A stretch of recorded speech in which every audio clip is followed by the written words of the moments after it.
পাশের ফ্ল্যাটের কাজের মেয়ে ময়নাকে আজ 3 দিন যাবৎ খুঁজে পাওয়া যাচ্ছে না। এই বিষয়টি নিয়ে ভীষণ টেনশনের মধ্যে আছে মাহমুদা বেগম, কারণ তিনি ময়নাকে গ্রাম থেকে কিছুদিন আগে শহরে তার বাসায় নিয়ে এসেছিল। পুলিশ অফিসার রেজাউল বাসার ভেতরে প্রবেশ করতেই মাহমুদা বেগম ভয়ে কিছুটা নার্ভাস হয়ে গেল। অফিসার বলল, আমরা তো কোনো ক্লু পাচ্ছি না, আপনার কি কাউকে সন্দেহ হয়? কাকে সন্দেহ করব? আমার হাজবেন্ড বিদেশে থাকে, আমি আর আমার মেয়ে এই ফ্ল্যাটে থাকি। ময়নার বাবা মা নেই, অসহায় বলে ওকে আমার বাসায় কাজের জন্য নিয়ে এসেছিলাম। আসলে আমার মাথায় ধরছে না 18 বছর বয়সে একটা মেয়ে হঠাৎ এভাবে গায়েব হয়ে যাবে। এই বাড়ির মেইন গেটে সিসি ক্যামেরায় ময়নার বাসা থেকে বের হয়ে যাওয়ার কোনো ফুটেজ নেই। স্যার, তাহলে ময়না কোথায় গেল সেটা তো আপনি জানাবেন। সত্যি করে বলুন, ময়না কোথায়? ময়নাকে যদি আমি খুঁজে পেতাম তাহলে আমি থানায় গিয়ে অভিযোগ দায়ের করতাম না। কথা সত্য, তারপরও আমাদের আইনের গতিতে চলতে হবে। অনেক জায়গায় তো গৃহকর্ত্রী কাজের মেয়েকে মেরে ফেলে গুম করে নিজে থানায় কমপ্লেন করে। এমন কিছু করেননি তো? আমি এমন মানুষ কিনা আপনি আশেপাশে সবার কাছে জিজ্ঞাসা করতে পারেন। আচ্ছা ঠিক আছে, থাকুন, দেখে কি করতে পারি বলে অফিসার বাসা থেকে বের হয়ে গেল। মাহমুদা বেগমের টেনশন যেন আরো বেড়ে গেল। কলিং বেলের শব্দে শাহানা দরজা খুলতেই কিছুটা অবাক হয়ে গেল। পুলিশ অফিসার রেজাউল বাসার ভেতরে প্রবেশ করলো। ভয় পাবেন না, আপনার বাসায় আমি কোনো আসামি ধরতে আসিনি, দুটো প্রশ্ন করব, তারপর চলে যাব। কাপা কাপা গলায় শাহানা বলল, কি প্রশ্ন বলুন? পাশের বাসার কাজের মেয়ে ময়নাকে 3 দিন যাবৎ খুঁজে পাওয়া যাচ্ছে না, এই বিষয়টা নিশ্চয়ই জানেন। হ্যাঁ জানি। ময়না কেমন মেয়ে ছিল? অল্প কিছুদিন আগে পাশের ফ্ল্যাটে কাজে এসেছে শুনেছি। আমি সারাদিন অফিসে থাকি, 2-1 বার কথা হয়েছিল। কেমন মেয়ে সেটা তো বলতে পারবো না। মাহমুদা বেগম আপনার প্রতিবেশী হিসাবে কেমন মানুষ? খুব ভালো মানুষ। আন্টি আমাদের সবার সাথে হাসি মুখে কথা বলে এবং তার মধ্যে কোনো ভেজাল দেখিনি। মানুষের উপর দেখে কি বিবেচনা করছেন? ভেতরটা তো কালো কুৎসিত হতে পারে। আসলে আমার সাথে কখনো খারাপ আচরণ করেনি। আচ্ছা ঠিক আছে, তাহলে আসি, ভালো থাকবেন, আর প্রয়োজন হলে থানায় অবশ্যই ডাকবো বলেই পুলিশ অফিসার রেজাউল বাসা থেকে বের হয়ে গেল। শাহানা মনে মনে বলল, আমি কি করেছি? আমাকে কেন থানায় ডাকবে? ভাবতে ভাবতে বাসার ভেতর চলে গেল। ওয়াশরুমের দরজা খুলে ভেতরে ঢুকে রিয়াজ আয়নার সামনে দাঁড়িয়ে নিজের চুল ঠিক করছিল। এমন সময় একটা কালো হাত হঠাৎ পেছন থেকে এসে তার ঘাড় চেপে ধরল। রিয়াজ চমকে উঠল, নিজেকে ছাড়িয়ে নেওয়ার চেষ্টা করছে, কিন্তু একটা হাতের এত শক্তি কিছুতেই নিজেকে ছাড়িয়ে নিতে পারছে না। আরো জোরে যেন তার ঘাড় চেপে ধরছে। কে চেপে ধরেছে কাউকেই দেখা যাচ্ছে না। পেছনটা অন্ধকার, কিন্তু শুধু একটা কালো হাত দেখা যাচ্ছে। রিয়াজ শরীরের সর্বশক্তি দিয়ে চেষ্টা করছে নিজেকে ছাড়িয়ে নেওয়ার জন্য, কিন্তু পারছে না। প্রচন্ড ব্যথায় তার দম যেন বন্ধ হয়ে আসছে। তখনই রিয়াজ একটা চিৎকার দিল। রাত 3টা বাজে। রিয়াজ দুঃস্বপ্ন দেখে চিৎকার দিয়ে উঠল। শাহানার ঘুম ভেঙে গেল। শোয়া থেকে উঠে বসে দেখলো রিয়াজ হাঁপাচ্ছে আর থরথর করে কাঁপছে। জানতে চাইলো কি হয়েছে। কোনো দুঃস্বপ্ন দেখেছো? রিয়াজ কাপা কাপা গলায় বলল, না কিছু না, তুমি ঘুমিয়ে পড়ো। পানি খাবে? না, পানি খাবো না। তুমি এভাবে হাঁপাচ্ছ কেন? কোনো খারাপ স্বপ্ন দেখেছো? রিয়াজ একটু উত্তেজিত হয়ে বলল, এত কথা বলছো কেন? চুপচাপ ঘুমিয়ে পড়ো। কি হয়েছে তোমার? তুমি আমার সাথে এমন ব্যবহার করছো কেন? বলছি তো চুপচাপ শুয়ে পড়ো। শাহানা কোনো কথা না বলে ভয় পেয়ে চুপচাপ শুয়ে পড়ল। রিয়াজ এখনো হাঁপাচ্ছে আর কি যেন ভাবছে। পরদিন সকালবেলা অফিসে যাওয়ার আগে শাহানা ডাক দিতে দিতে রিয়াজ রুম থেকে বের হতেই হোঁচট খেয়ে ফ্লোরে পড়ে গেল। হাতে পায়ে প্রচন্ড ব্যথা পেল। আস্তে আস্তে দাঁড়িয়ে বাসার চারিপাশে তাকালো। কোথাও কাউকে দেখতে পাচ্ছে না, কিন্তু রিয়াজের মনে হলো কে যেন তাকে পেছন থেকে ধাক্কা দিয়েছে। বুকের ভেতর অজানা এক আতঙ্ক দপদপ করছে। আবারও শাহানা বলে ডাক দিল, কিন্তু শাহানার কোনো সারা শব্দ নেই। মনে মনে বলল, এত সকালবেলা শাহানা কোথায় গেল? এমন সময় গেস্ট রুম থেকে একটা হাসির শব্দ ভেসে আসলো। কিছুটা ভয় ও আতঙ্ক ও কৌতূহল রিয়াজের মনে জন্ম নিল। কে গেস্ট রুমের ভেতরে হাসছে? আবারও শাহানা বলে ডাক দিল, কিন্তু শাহানার কোনো সারা শব্দ নেই। রিয়াজ আবারও হাসির শব্দ শুনতে পেল। রিয়াজের হাত পা কাঁপাকাঁপি শুরু করলো। চোখ বড় বড় হয়ে গেল। আস্তে আস্তে গেস্ট রুমের দিকে পা বাড়ালো। গেস্ট রুমের পর্দা ফাঁকা করে ভেতরে তাকাতেই যেন তাকে পেছন থেকে সজোরে ধাক্কা দিয়ে গেস্ট রুমের বিছানার উপর ফেলে দিল।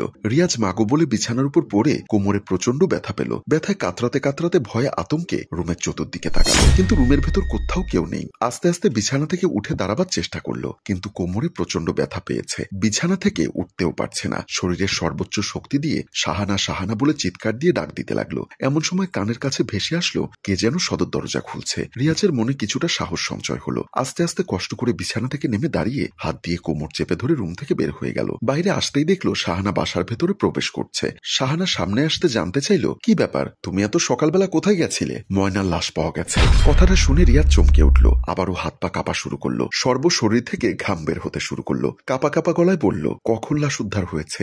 এই তো ভোর রাতে, আমাদের বিল্ডিং এর পেছনের ডুবা থেকে। আন্টি কান্না করছিল, তাই তাকে একটু সান্ত্বনা দিচ্ছিলাম। এখন লাশ কোথায়? ময়না তদন্তের জন্য লাশ মর্গে নিয়ে গেছে, কিন্তু পুলিশ ধারণা করছে আমাদের বিল্ডিং এর কেউ ময়নাকে ধর্ষণ করে ফেলে লাশটা ছাদ থেকে পেছনের ডুবায় ফেলে দিয়েছে। রিয়াজ যেন অস্থির হয়ে উঠল। আর কোনো কথা না বলে তাড়াহুড়ো করে খুঁড়িয়ে বেডরুমের দিকে চলে গেল। শাহানা রিয়াজের এমন অস্থিরতা দেখে মনে মনে বলল, কি ব্যাপার, গতরাত থেকে ওর কি হয়েছে? ভাবতে ভাবতে রান্নাঘরের দিকে চলে গেল। কিছু সময় সময় পর শাহানা বেডরুমের ভেতরে প্রবেশ করতেই দেখলো রিয়াজ বিছানার একটা কোণে গুটিসুটি মেরে বসে আছে আর ভয়ে আতঙ্কে কেমন জানি থরথর করে কাঁপছে। কি হয়েছে তোমার? তুমি এমন করছো কেন?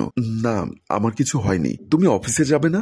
অফিসের সময় হয়েছে তো। না, আমি অফিসে যাব না। কেন, কি হয়েছে? তোমার কি শরীর খারাপ? বললাম তো আমার কিছু হয়নি। ঠিক আছে, তাহলে তুমি থাকো, আমি অফিসে যাচ্ছি। শাহানার হাত ধরে হাউমাউ করে কান্না করে দিল রিয়াজ। তুমি আমাকে ছেড়ে কোথাও যাবে না, তোমাকে অফিসে যেতে হবে না। কি বলছো? আমি কেন অফিসে যাব না? আমি এত কথা জবাব দিতে পারবো না। আমি বলছি তুমি অফিসে যাবে না। রিয়াজ, তোমার কি হয়েছে? আমাকে একটু খুলে বলবে? আমি বলছি তুমি অফিসে যাবে না। ওঠো, বিছানার উপরে ওঠো। শাহানা টেনশনে পড়ে গেল, বুঝতে পারছে না রিয়াজের হঠাৎ কি হলো। এমন সময় কলিং বেল বেজে উঠল। কলিং বেলের শব্দে রিয়াজ চমকে উঠে শাহানাকে জড়িয়ে ধরে বলল, নিশ্চয়ই পুলিশ আমাকে ধরতে এসেছে, তুমি দরজা খুলবে না। রিয়াজ, তুমি এসব কি বলছো? পুলিশ তোমাকে ধরতে আসবে কেন? রিয়াজ আবার কান্না করতে করতে বলল, আমি ময়নাকে খুন করেছি। কথাটি শোনা মাত্র শাহানা চমকে উঠে দাঁড়িয়ে গেল। তার মাথার উপর যেন আকাশ ভেঙে পড়ল। কাঁপা কাঁপা গলায় বলল, কি বলছো তুমি? তুমি ময়নাকে মেরে ফেলেছো? হ্যাঁ, আমি ময়নাকে মেরে ফেলেছি। 3 দিন আগে রিয়াজ অফিস থেকে বাসায় প্রবেশ করতে পকেটে থাকা মোবাইলের রিংটোন বেজে উঠল। পকেট থেকে মোবাইল বের করে কলটা রিসিভ করতে অপর প্রান্ত থেকে শাহানা বলল, আমি বাবার বাড়িতে এসেছি, আমার শরীরটা একটু অসুস্থ, রাতে আসবো না। তুমি কি আসবে? হঠাৎ আবার কি হলো? ডায়াবেটিক্সটা বেড়ে গেছে। আচ্ছা ঠিক আছে, তুমি থাকো, আমি ফ্রেশ হয়ে তোমাকে ফোন দিব। বলে রিয়াজ কলটা কেটে দিল। এমন সময় পেছন থেকে ময়না দরজা খুলে বাসার ভেতরে প্রবেশ করলো। রিয়াজ ময়নাকে দেখে অবাক হয়ে ময়নার পা থেকে মাথা পর্যন্ত তাকালো। ময়না বলল, আপা কি বাসায় আছে? আমাকে আসতে বলেছিল। তুমি কে? আমি ময়না, পাশের ফ্ল্যাটের নতুন কাজের লোক। রিয়াজ মনে মনে বলল, এত সুন্দর একটা মেয়ে, দেখতে পরীর মতো, ও কিনা কাজের মেয়ে। ভাবতে ভাবতে বলল, এসো বাসার ভেতরে বসো। ময়না 9-6 না ভেবে বাসার ভেতরে প্রবেশ করলো। রিয়াজের মনে কিছুটা কুবুদ্ধি উদয় হলো। রিয়াজ দরজা বন্ধ করে রহস্যময় একটা হাসি দিয়ে ড্রয়িং রুমের ভেতরে প্রবেশ করলো। ময়নাকে সোফায় বসতে বলল। ময়না বসলো। রিয়াজ কোনো কিছু না ভেবেই হুট করে ময়নাকে জড়িয়ে ধরে সোফায় ফেলে দিয়ে জোর করে আদর করতে লাগলো। ময়না হতভম্ব হয়ে গেল, নিজেকে বাঁচানোর জন্য জোরাজুরি শুরু করলো, কিন্তু রিয়াজের শক্তির সাথে পারছে না। রিয়াজ ময়নার বুকের ওড়না দিয়ে ময়নার মুখের মধ্যে ঢুকিয়ে দিল। ময়না যেন চিৎকার করতে না পারে। ময়নার দম নিতে কষ্ট হচ্ছিল। ময়না তারপরও নিজেকে বাঁচানোর চেষ্টা করতে লাগলো, কিন্তু রিয়াজের শক্তির সাথে সে পারল না। ময়নার নাকে পলিপাস ছিল, মুখের ভেতর ওড়না ঢোকানো, তাই শ্বাস নিতে তার খুবই কষ্ট হচ্ছিল। জোড়াজুড়ির এক পর্যায়ে দম বন্ধ হয়ে ময়না নিস্তেজ হয়ে পড়ল। রিয়াজ তখনও হায়নার মতো ময়নার উপর ঝাঁপিয়ে পড়ে তার ক্ষুধা নিবারণ করতে লাগলো। এক পর্যায়ে রিয়াজ বুঝতে পারল ময়না আর বেঁচে নেই। লাফ দিয়ে উঠে বসলো। ময়নার মুখ থেকে ওড়না বের করলো, নাকে মুখে হাত দিয়ে বুঝতে পারল ময়না বেঁচে নেই। রিয়াজ অস্থির হয়ে উঠল। এখন সে কি করবে?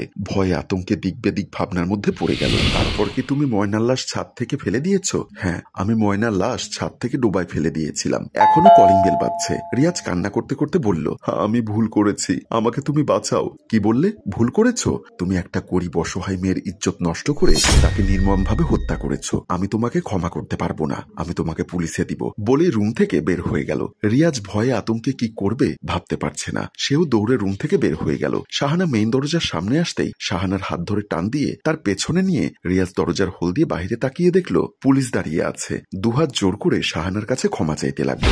শাহানা রাগে ক্ষোভে সাপের মতো ফোঁস করতে লাগলো। রিয়াজ কান্না করতে করতে শাহানার পায়ের উপর পড়ে গেল। নিজের ভুল স্বীকার করে অনুনয় বিনয় করে ক্ষমা চাইতে লাগলো। প্রিয় ভিউয়ার্স, আপনাদের কি মনে হয় শাহানা কি তার স্বামীকে ক্ষমা করে দিবে, নাকি একজন নারীর উপরে নির্মম অত্যাচার, নির্যাতন ও খুনের অপরাধে পুলিশের হাতে তুলে দিবে? কি হতে পারে মন্তব্য করে জানিয়ে দিন। গল্পটি ভালো লাগলে লাইক, কমেন্ট ও শেয়ার করুন। গল্পটির রচনা ও পরিচালনায় ফেরদৌস অপু, পরিচালনায় অভিক। ধন্যবাদ।